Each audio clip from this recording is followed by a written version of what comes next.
IC Labs, en fait, on a développé un vecteur liquide à base d'hydrogène. L'hydrogène, c'est un vecteur énergétique qui permet de transporter de l'énergie, donc de l'électricité d'un point A à un point B. Et nous, on facilite ce transport via un vecteur liquide, puisqu'au lieu de transporter du gaz, on transporte du liquide, donc beaucoup plus facile d'utilisation.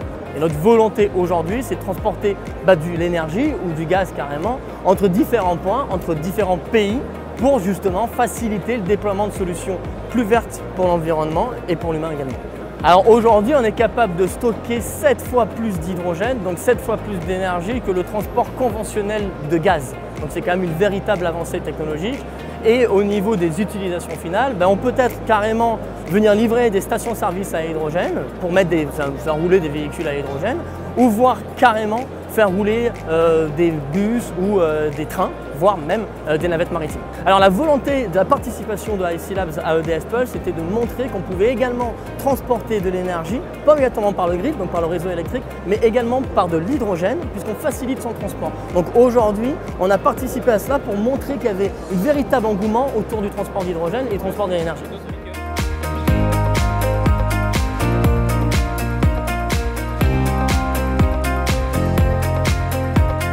Nous travaillons en fait dans l'optimisation des batteries, principalement des batteries lithium-ion, pour pouvoir multiplier par 2 la durée de vie des batteries et pour connaître à tout moment l'état de santé des batteries. Donc nous travaillons sur ces problématiques et nous avons développé des logiciels qui permettent de prendre en compte les états de charge, les états de santé, la température. On ne va pas charger un téléphone de la même façon quand il est neuf ou usagé.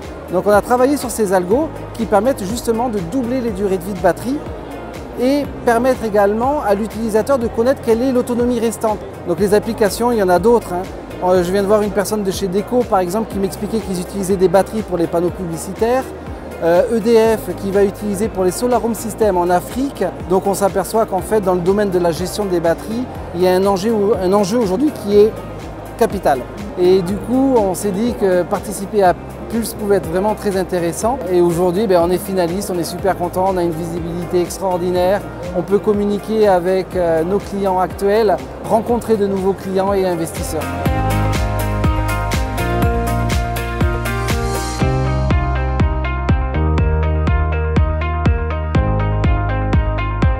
Nous déployons des troupeaux de robots destinés à maintenir la végétation dans des grandes et très grandes surfaces. Le robot qui est à la base de cette innovation est ici. C'est un robot autonome, c'est-à-dire qu'on le dépose dans la parcelle au début du mois de mars et il va y rester jusqu'à la fin du mois de septembre en toute autonomie.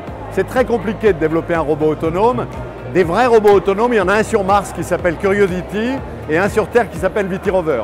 Il collecte 100% de son énergie avec son panneau solaire et il travaille dans les coordonnées GPS de sa parcelle. Donc ce sont des flottes de robots qu'on appelle des troupeaux et qui sont supervisés par un berger qui est capable de voir la qualité du travail et de faire des actes de maintenance à distance, si besoin, sur le robot. Aujourd'hui, nous travaillons pour la SNCF, nous travaillons dans des grands vignobles en Médoc et à Saint-Émilion, nous travaillons pour des fermes photovoltaïques et nous travaillons dans le cadre EDF Pulse, si j'ose dire, pour RTE et Enedis, c'est-à-dire dans des postes de transformateurs haute tension, moyenne tension, basse tension.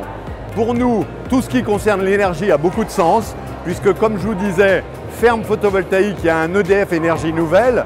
RTE et Enedis sont quelque part des sociétés de l'environnement d'EDF, puisqu'il s'agit de transporter de l'énergie. Donc c'était tout à fait naturel pour nous et on est très heureux et très fiers d'avoir été sélectionnés.